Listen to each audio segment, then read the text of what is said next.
the overlords of the New World Order, are now aggressively pushing for a worldwide one-child policy. The Chinese one-child policy was phased in gradually. In the 60s, when it began, you only had to pay a tax penalty. Only later did they imprison you if you had more than one child. Now the exact same proposals to penalize couples who have more than one child are being made in the United States, England, and Europe. In the push to reduce global warming, children, according to some, are the new culprits.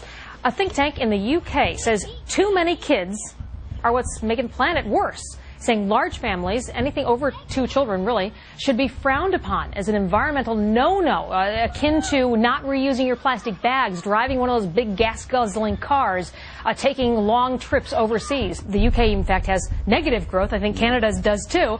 That still, families in our rich countries shouldn't have more than 2 kids.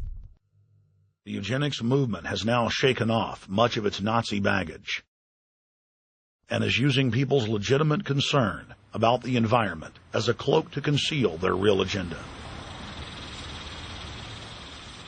Everyone wants to breathe clean air and have good water, but the controllers of the environmental movement have done nothing but co-opt people's concerns and parlay it into support for global policies that further destabilize the third world and create untold misery. Phony environmental and conservation groups are now the biggest private landowners in the world. They lobby government to take property away from local populations, only to develop it themselves later. When the U.S. military dumps millions of gallons of nerve gas on the east coast of the U.S., they don't say a word. The corporate elite of the planet intensified their push for a global taxation system with a year-long build-up to the Live Earth hysteria held on July 7th, 2007 on 7 continents. World leaders announced that saving the Earth was the new organizing principle for humanity and hailed it as the planet's new religion. They claimed that CO2, which plants breathe, was killing the Earth, and that we must reduce the number of children we have to curtail our carbon footprint.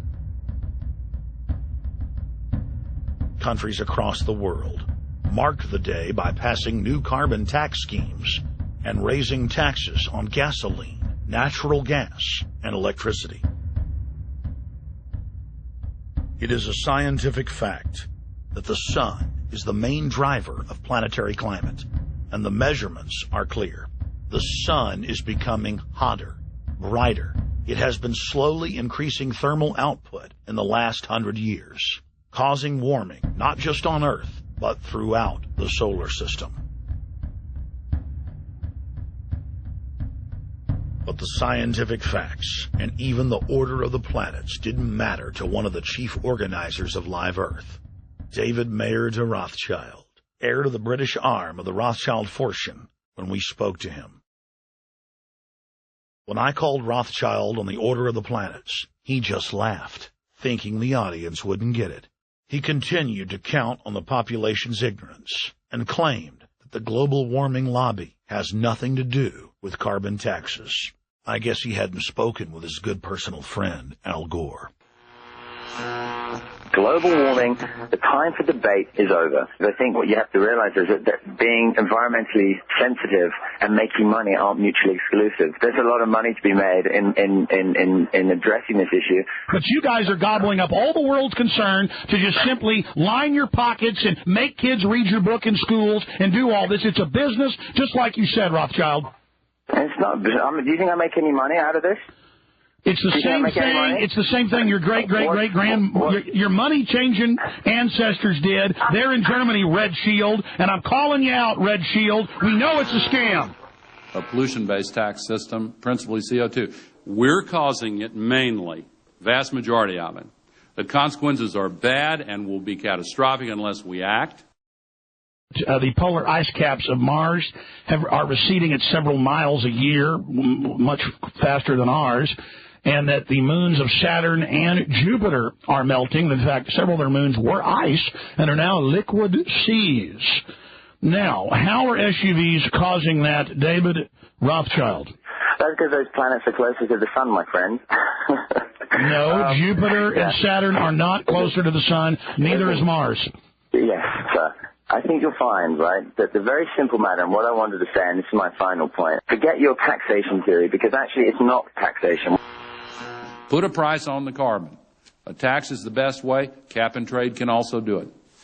If there were a carbon-based tax, would there be a need for an economy-wide cap and trade system? They are not either or. We can do both. I am in favor of both. Now we will reveal what Barack Obama and his controllers' true agenda is. Number 1. Bring the United States under the complete regulatory control of a private offshore superbank known as the Bank of the World.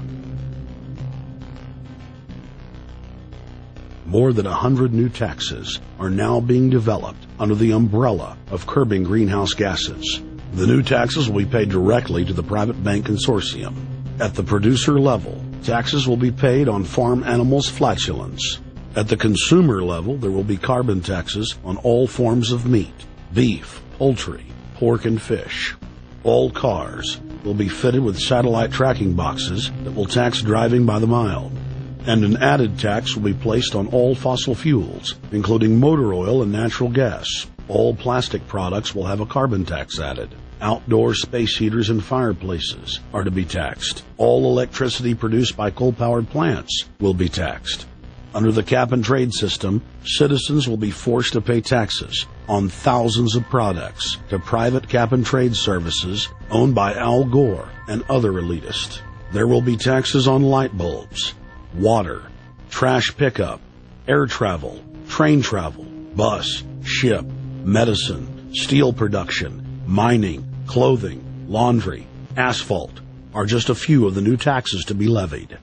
But to truly transform our economy, to protect our security and save our planet from the ravages of climate change, we need to ultimately make clean, renewable energy the profitable kind of energy.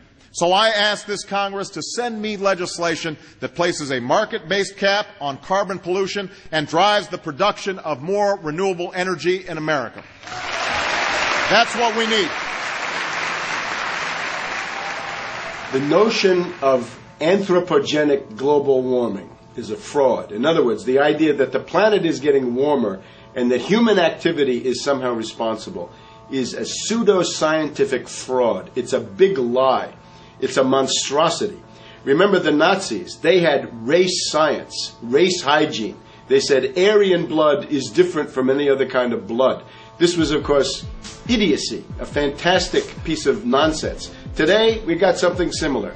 Global warming caused by human activity, and the answer to that is carbon tax plus cap and trade, according to the wishes of Al Gore, Prince Charles, and basically the entire world banking community, the world oligarchy. What they're trying to do with that is to perpetuate the current system where bankers rule the world, financiers rule the world, and the rest of us get the crumbs from the table. Let's go to Jim in West Virginia. Jim, you're online. Oh, yeah. Jason, you've heard about people getting fined thousands of dollars a day and run out of their home, correct? Yes. Yes, it's happened thousands of times just in Texas and New York. Would you like to know the name of the code they use to do this? Let's hear it. Okay, on paper, it's a $21 trillion scam. It's the International Property Theft Code, and it's labeled the International Property Maintenance Code. Worse than NAIS, ecology easements, and eminent domain combined. Now, let me just stop you here. Now, this looks like something that they're going to do through this latest climate bill that they put into place. They're going to say that now they need to go into your home and make sure it's energy efficient. And if you can't make your home energy efficient, they're going to start fining you. And then if you can't pay those fines, they're going to just take your home. And they're already doing this? Jason, it's been in plain sight since 2000. You can exquick it, okay? Now, it isn't a legitimate law passed by a legislature and signed into law. It's a code that a jurisdiction can just adopt and enforces it as if it's legitimate.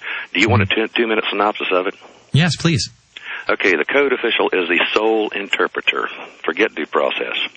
Every day that a violation occurs is a mandatory misdemeanor, jailable and finable. Anything the code official says is not in good working order, $555 a day and or a month in jail in Charleston, West Virginia.